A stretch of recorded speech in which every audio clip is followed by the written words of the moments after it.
I'm Nicholas Kristof from the New York Times. Tonight, a conversation about the crisis in Darfur in Sudan. It is estimated that several 100,000 people have died. Joining me now from Chicago is Senator Barack Obama. From Washington, D.C. is Ken Bacon. And here in New York is Jan Egeland. He's at the United Nations. Jan, tell us a little bit about the situation right now. It's terrible and it's worsening. Just imagine 200 camps with the 1.8 million people, mostly women and children, and around them enormous gangs of men with guns who attack them at any point, at any time. 3 million people are actually in the balance here.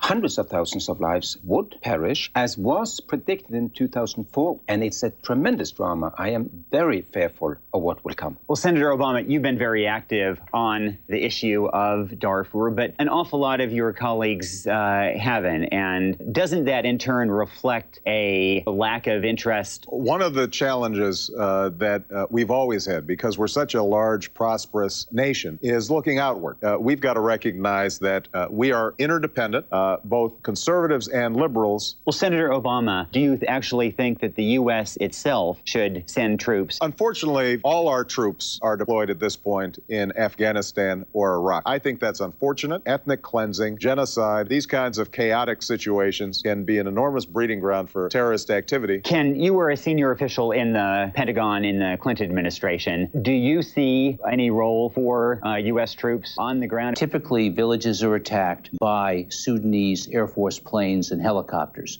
After the initial attack, then the so-called Janjaweed come in and begin the hand-to-hand, face-to-face killing. The men and boys are killed, the women are raped, the animals are killed or stolen, and dead animals and people are stuffed into wells to poison the water supply so the villages can't be re-inhabited quickly. This is this type of horrendous activity that has caused President Bush to call this genocide. And yes, our troops are committed in Afghanistan and Iraq, but those are ground troops. The Air Force is not as committed, at least the fighter wings are not as committed as they used to be.